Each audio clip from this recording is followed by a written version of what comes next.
Tudo bem? Ouvindo bem aí? Tudo certo? Então, vamos fazer uma revisãozinha rápida, tá?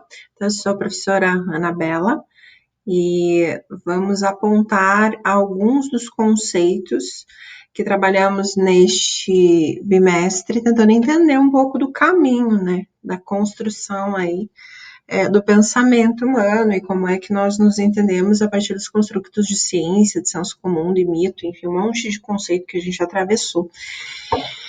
E aí, é uma conversa, né? Um bate-papo eu tô gravando esse vídeo para que vocês tenham isso, então, salvo, né? Para que não se angustiem tanto. Deixa eu segurar aqui minha bolinha. Não se angustiem tanto no momento de estudar, tá? Beleza? Isso aí. Vamos lá. Então, vamos começar pelo mito, né, gente? Que foi algo que a gente trabalhou lá no início do bimestre. Quando nós falamos sobre mito, e eu trouxe esse construto porque entendi que é importante a gente realizar não exatamente esse locus, né, o contraponto, trazer o mito como contradição, mas falar sobre o posicionamento cultural do mito, né, da mitologia, ou seja, da necessidade que nós humanos, enquanto comunidade humana, temos de nos valer, vamos dizer assim, de determinados conhecimentos ou construtos ou conceitos para tentar explicar aquilo que estaria para o real objetivo. O mito, né, advindo então do grego, ele fala sobre a significação discursiva, uma narrativa, um boato, uma fábula, né? E aí traz sempre aquela questão de que, sendo uma narrativa, não necessariamente estará. O mito, ele não está para a verdade. Não se esqueçam disso, né? Aí eu citei para vocês o mito de Prometeu e falei um pouco, inclusive, sobre a função do mito, né? Olha aqui, não sendo a de explicar a realidade, mas de acomodar, tranquilizar, né?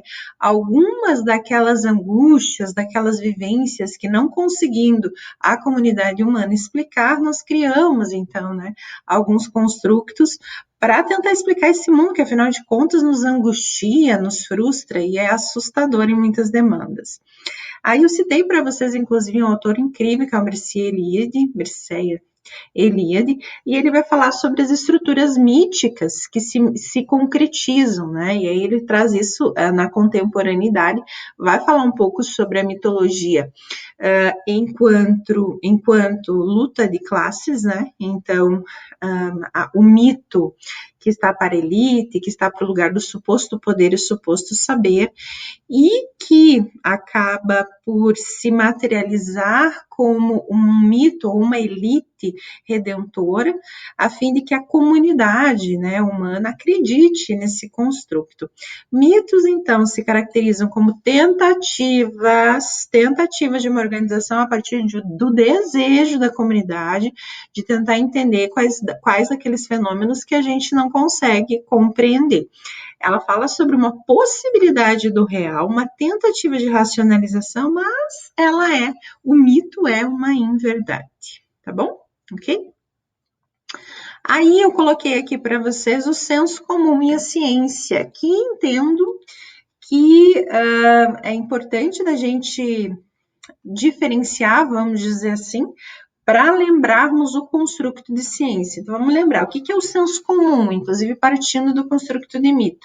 Senso comum é um modo de pensar da maioria das pessoas. Quando a gente fala a maioria das pessoas, gente, é que antes de chegarmos, então, nesse viés, né, do que seria o pensamento racionalista ou pensamento advindo de um conhecimento experimentado, experienciado, enfim, né, a maior parte de nós transita, sim, no senso comum. E, inclusive, tem muitas coisas, por exemplo, vamos ver uma coisa que eu não entendo, sei lá, química orgânica eu ainda entendo um pouco, mas sei lá, biologia molecular, não sei, acho que eu não entendo muito não. Então, se alguém vier me perguntar sobre esses conteúdos, a informação que eu vou dar para as pessoas, até para os alunos, vai transitar muito mais no senso comum, ou seja, naquilo que a comunidade compartilha, né, enquanto um viés generalista comum, do que aquilo que estaria para a ciência, ou seja, aquilo que a gente já entende, já sabe sobre esse conceito. Normalmente, quando a gente fala senso comum, são conhecimentos que não foram, então, experimentados, experienciados pela ciência, pela metodologia científica, mas que se tornam, sim, compartilhados na comunidade humana, no grupo, né, na cultura. Então, em muitos momentos, a gente, inclusive, traz o senso comum como real, né, como uma verdade, transitando, inclusive, nesse construto de que existem um monte de verdades aí. Significa um conhecimento adquirido, então, pela comunidade humana, a partir de vivências, experiências, observações do mundo, mas, de novo, que não traz uma metodologia específica. Enquanto que a ciência... Mexi aqui, apareceu um negócio aí. Enquanto que a ciência traz a questão do conhecimento científico aprovado, comprovado, experimentado, experienciado, parte de teorias, né, derivadas, então, de uma metodologia de uma metodologia rigorosa, ainda que a gente transita lá, daqui a pouco eu vou falar sobre os paradigmas, ciência, paradigma emergente, está numa outra vibe aí, ainda bem, e que fala, então, sobre essas experiências sensoriais, né? A ciência, ela é objetiva e, portanto, confiável, subjetiva também, mas traz o critério, então, da observação, da experimentação, da experienciação, ok? Muito bem. Aí nós temos a evolução. E aí aqui eu não vou apresentar tudo isso de novo para vocês, é claro, né? Eu tô com as minhas colinhas aqui embaixo para não esquecer nada. É o seguinte... quando a gente fala sobre ciência, nós não podemos entendê-la somente a partir do que a gente produziu cientificamente, sei lá, nas últimas décadas ainda. A gente tem, sim, um avanço tecnológico, científico muito grande nessas últimas décadas. A gente relembrou, inclusive, lá na Grécia Antiga, né, quando a gente falava sobre conhecimentos obtidos através de observações não confiáveis, aí a gente atravessou, né, ali, gente, todo aquele construto do teocentrismo, do geocentrismo, até que a gente chegou no heliocentrismo, glória, né, gente, pelo amor de Deus, e aí a gente, inclusive, conversou que a Terra não é plana, olha que beleza. Então, assim, conversamos sobre Sócrates, Aristóteles, Platão, Ptolomeu, e aí a gente chega lá no Galileu, ainda bem, atravessamos, então, os pré-socráticos, falamos um pouco sobre a Idade Média, lembra lá? Entendemos, inclusive, a gente transitou mais que isso, a gente foi para 1,5 milhão de anos antes, aí a gente veio aqui para 50 mil anos, né, 7 mil anos, 700 anos antes de Cristo, e aí a gente chega, falamos um pouco sobre a Idade Média, ainda que a gente já entendeu que para o desenvolvimento da ciência, né, a Idade Média aí não foi muito legal, e aí a gente chega em Galileu, né, 1564 a 1642, com a mudança de atitude ao fazer ciência, baseando-se em observações, em experimentação. Ele é o cara que a gente fala, né, então, assim, como responsável pela revolução científica neste período, e ele, inclusive, indaga muitas coisas, dentre elas a questão, então, do geocentrismo, e apresenta a possibilidade da revolução científica e traz já a possibilidade do método empírico, né, gente, olha que maravilha, aquela questão, né, de se experimentar, a defesa do heliocentrismo. E aí a gente chega em Bacon, 1561 a 1626, e Bacon com a formação de princípios de indução científica, a teoria sendo modificada e aperfeiçoada, ou seja, nada está pronto, né? Nós estamos aí transitando numa metodologia processual sistêmica, e recíproca, isso é mega importante. Leis e teorias newtonianas, lembramos um pouquinho sobre a questão de fatos adquiridos pela observação, explicações, previsões, né?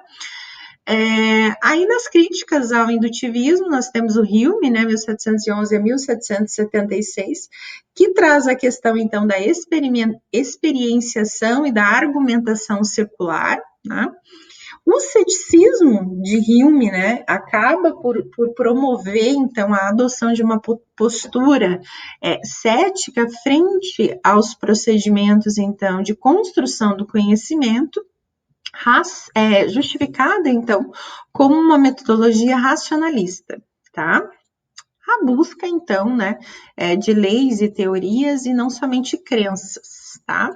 Conclusão, o método científico, ele é, então, baseado na observação e construção de modelos, sim, que podem ser reproduzidos, sim, que podem ser generalizados, lembra lá? A gente há que se tomar cuidado desta metodologia no controle de erros, né? E ele se objetiva que a metodologia científica seja abrangente, seja simples, né? O quanto possível, inclusive, a fim de que esses modelos possam ser ampliados, então, em outros momentos, tá? Não se esquecer, então, né, desses construtos aqui que a gente atravessa nas revoluções, senso comum e ciência, Grécia Antiga, geocentrismo versus heliocentrismo, Revolução Francesa e Revolução Industrial, que tiveram um papel importantíssimo no desenvolvimento, né, gente, assim, desse renascimento do que seria a construção do pensamento científico, a postura de Galileu, né, frente à revolução do que é o pensamento científico, Bacon na indução, Hume com o ceticismo e as leis newtonianas que tiveram um papel bem importante. Muito bem. Aí nós chegamos à dialética, a gente conversou um pouquinho sobre isso, e aí aqui, o que é importante lembrar disso, ainda que, quando eu for falar aqui rapidinho sobre materialismo, vocês vão identificar também algumas coisas. Mas vamos lembrar então, né, que quando a gente fala sobre a dialética, nós estamos falando sobre uma trajetória, tá? Essa trajetória, ela inicia lá nos pré-socráticos, né, Heráclito, Parmênides, Zênon, lá, que eu conversei bastante com vocês sobre isso, mas o que é importante aí, a gente tem essa distinção em Platão e Aristóteles, né, o que é importante lembrar de Hegel, né, gente? Quando falamos sobre Hegel, falamos sobre essa organização sistêmica na tese, antítese e síntese, né, do que é a compreensão, então, da realidade, do real objetivo, enfim. E aí, essa travessia, né? Na verdade, uma construção metodológica de compreensão da construção do pensamento. E aí a gente chega em Marx, ali, né, com a contribuição de Engels, no materialismo histórico e dialético. Materialismo histórico, por quê? Porque somos sujeitos que vivenciamos não somente o aqui e agora, ou melhor, o aqui e agora, para o aqui e agora, trazemos muito daquilo que é a nossa história, a cultura, a identidade, os processos identificatórios, a memória, enfim, né, uma série de outros construtos. Então, a gente não pode negar de forma alguma que tudo aquilo que foi vivido antes, através do material, seja das relações humanas, e aí ele traz a questão das polarizações dos meios de produção, e aí, né, enfim, todo aquele jogo ali com a Revolução Industrial, a Revolução Francesa, a Revolução Cultural, e fala sobre a relevância disso da compreensão da forma como a gente entende o mundo, que nada está fechado, né? Então, deixando claro que desta relação com o mundo, a síntese pode sim tornar-se uma nova tese, né? Ok? Aí, nós vamos para o fato social em Durkheim. Eu sempre vou trazer para vocês, eu repito isso, eu falo até as últimas disciplinas lá do curso. Entendo que a psicologia é mega antropológica, etnográfica e sociológica, né, filosófica. Então, a gente precisa sim entender esses sociólogos clássicos, e eu inicio, então, falando, né, para vocês, conversando com vocês, justamente da relevância do paradigma emergente nas ciências sociais. E do fato social eu trago então Durkheim para vocês, que vai trazer a questão do fato social. Ou seja, ele estuda um monte de coisa, né? Inclusive eu deixei lá para vocês a possibilidade da questão da divisão social do trabalho, as regras do método sociológico, o estudo do suicídio, mega legal, né? Quer dizer, não o suicídio, né, gente, mas entender esses processos, as formas elementares da vida religiosa, ele tenta entender um pouco da economia, educação, sociologia, isso é bem legal em Durkheim. E aí ele vai falar que, então, nós somos sujeitos sociáveis e socializados, que o indivíduo é um produto da sociedade, que esta sociedade precede o homem, ou seja, você não nasceu em um mundo todo limpo de crenças, normas, regras e valores, você já veio para um mundo cheio de regras, de intenções, e esse mundo, então, esse ambiente onde você vive pode ser muito coercitivo. Aí ele vai falar sobre a consciência coletiva, solidariedade mecânica, solidariedade orgânica. O que é importante entender aqui? Que do fato social, ele traz a questão de que ainda que sim, somos sujeitos coletivos e somos sujeitos individuais, a gente precisa compreender que aquilo que está para o modo de agir, de se comportar, de compreender o mundo, as coisas, interpretar a vida, estará o tempo todo vinculado com as normas padronizadas de pensamento e de conduta a partir da cultura. Então, os fatos sociais é aquilo que é exterior ao indivíduo e acaba por formar a realidade específica onde ele vive.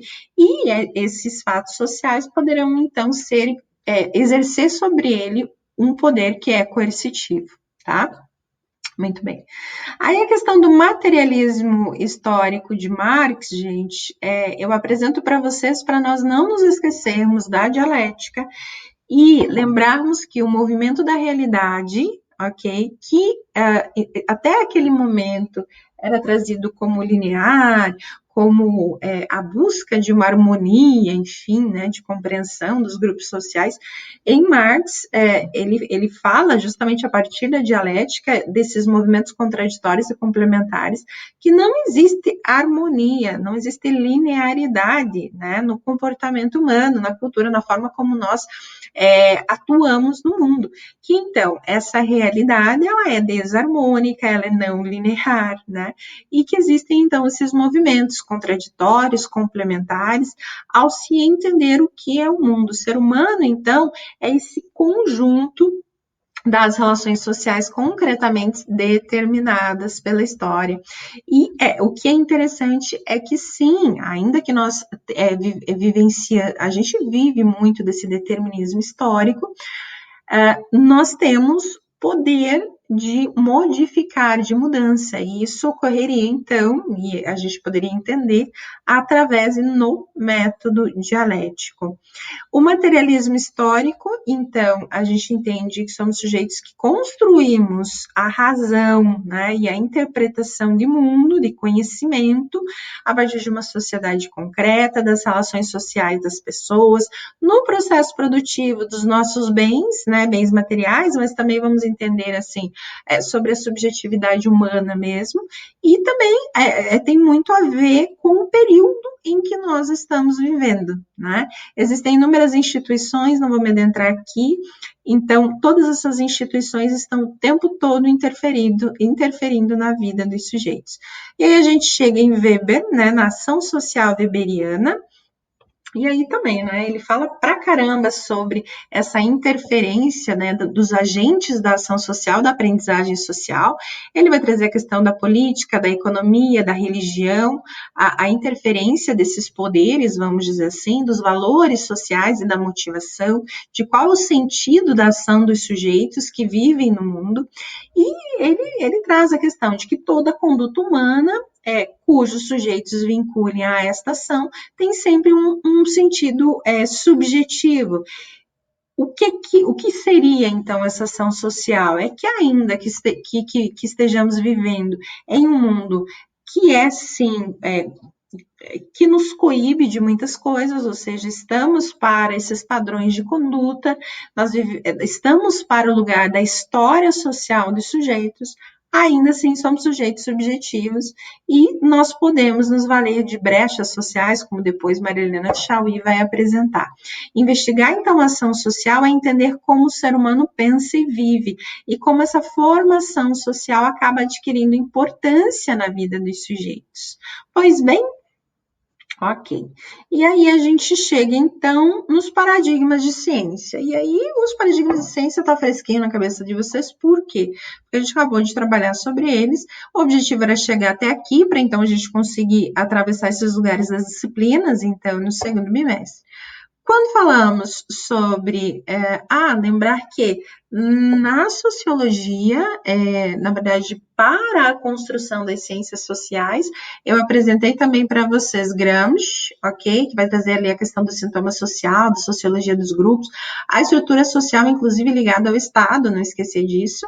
Althusser, né, que vai trazer novamente a questão do poder da linguagem, vai falar sobre as instituições, vai trazer a questão dos mecanismos ideológicos.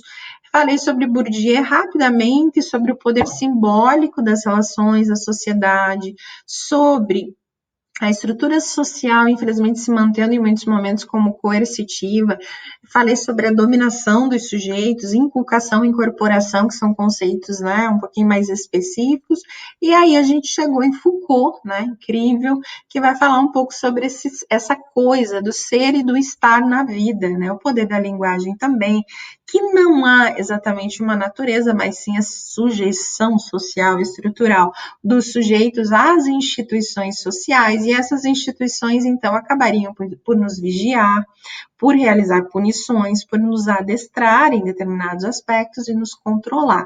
Não temos, assim, professor, então, liberdade. Acho que mais que falarmos sobre liberdade, temos sim a possibilidade, aí relembro Weber, de encontrarmos brechas, né? E então promovermos formas de mudança social. Temos sim, tá, gente? E é aí, então, que entra a questão do paradigma, dos paradigmas de ciência. O que é importante entender? Boaventura de Souza Santos, Morin, Bauman, ainda bem, escrevem sobre esse hibridismo, então, das ciências.